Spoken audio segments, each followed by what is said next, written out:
The Historian's Uncharted Path. Professor Rohan, a historian with a passion for the past, found himself in a bustling city that felt familiar, yet subtly wrong. He checked into a modest guest house, his mind still reeling from a strange, disorienting journey. The air hummed with an unfamiliar energy, and the buildings seemed to whisper tales he didn't quite recognize. Drawn by a growing crowd, he wandered into a large, open ground called Azad Maidan. A lecture was in progress, and a large pandal, adorned with colorful fabrics, was filled with people. Out of habit, Professor Rohan moved closer, curious about the speaker and the topic. But his eyes fixed on the platform. There was a table and a chair, but the presidential chair, usually occupied by a dignitary, was empty. An empty presidential chair.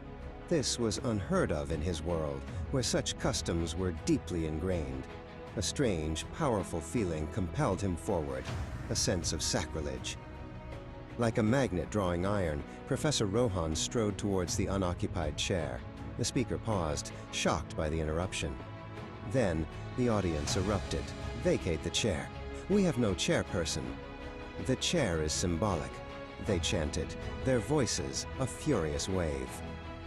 Professor Rohan, a man of strong convictions and a lifetime of public speaking, couldn't believe his ears. "An unchaired lecture is like Hamlet without the prince," he declared, grabbing the microphone.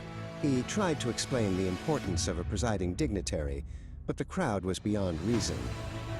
"We abolished old customs long ago," they roared, their voices a unified storm. "We only want to hear the speaker." Soon, a shower of tomatoes and eggs rained down upon him. Professor Rohan, despite his vast experience facing difficult audiences, was overwhelmed by their hostility. The audience surged forward, determined to remove him from the stage. In the ensuing chaos, Professor Rohan was engulfed by the crowd, a swirling vortex of anger. And then, suddenly, he was gone. He later found himself back in his own familiar world, disoriented but safe, the memory a vivid dream. Back in his cozy study, surrounded by stacks of books, Professor Rohan recounted his unbelievable tale to his friend Vivek, a fellow historian. Vivek listened, initially skeptical, attributing it to a vivid dream or perhaps a hallucination brought on by stress. "What were you thinking about just before this happened?" Vivek asked, his brow furrowed.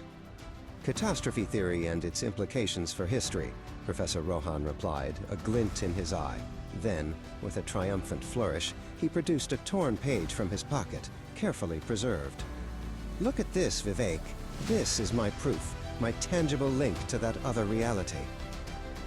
Vivek read the page, his eyes widening. It described how Vishwasrao narrowly missed a bullet at the Battle of Panipat, turning the tide for the Marathas. Professor Rohan then showed him his own history book, which unequivocally stated Vishwasrao was hit and died, leading to a different outcome. Vivek's face paled. "Facts can indeed be stranger than fantasies," he murmured, now a believer in the incredible adventure.